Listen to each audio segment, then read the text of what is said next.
కొన్ని సంవత్సరాల కళ నెరవేరింది. ఎట్టకేలకు అనుకునేది సాధించుకున్న జన్నారం మండల్ వాసులు. కవ్వాల్ టైగర్ రిజర్వ్ ఫారెస్ట్లోకి భారీ వాహనాలను అనుమతించింది కాంగ్రెస్ ప్రభుత్వం. వాహనాల రాకతో సంబరాల్లో జన్నారం మండల్ వాసులు సీఎం రేవంత్ రెడ్డికి, ఎమ్మెల్యే బొజ్జి పటేల్ గారికి పాలాభిషేకం చేశారు. పచ్చ జెండా ఊపి మరీ భారీ వాహనాలను ప్రారంభించిన ఎమ్మెల్యే బొజ్జి పటేల్. రాష్ట్రమంతా రెడ్ అలర్ట్. నేటి నుంచి 19 తేదీ వరకు రాష్ట్రమంతా భారీ వర్షాలు కురుస్తాయని వాతావరణ శాఖ హెచ్చరికలు జారీ చేసింది. బంగాళాఖాతంలో అల్పపీడనం కారణంగా రానున్న 24 గంటల్లో వాయుగుండంగా మారే అవకాశం ఉందని వాతావరణ శాఖ హెచ్చరించారు.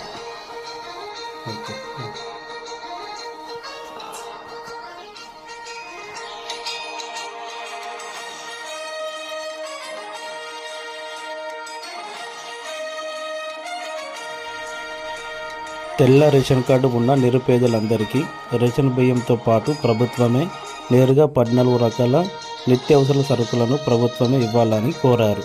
పెరిగిన ధరలతో ప్రజలు ఇబ్బంది పడుతున్నారని హైదరాబాద్ సంఘం మహిళా మంచిర్యాల జిల్లా అధ్యక్షురాలు పోతి విజయశంకర్ ఆవేదన వ్యక్తం చేశారు.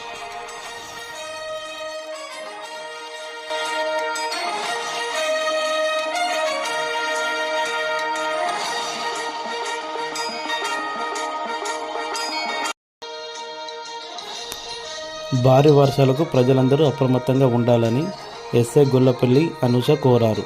వాగులు, వంకలు, చెరువులు, గోదావరి వీటి వద్దకు ఎవరు పోవద్దని, గోదావరికి చేపలకు వెళ్లే మత్స్యకారులు వాతావరణం కుదుట పడ్డాక చేపల వేటకు వెళ్ళొచ్చని ఆమె కోరారు. ఇంట్లో చిన్నపిల్లలు, వృద్ధులు వర్షం పడే సమయంలో బయటకు రావద్దని ఆమె పేర్కొన్నారు.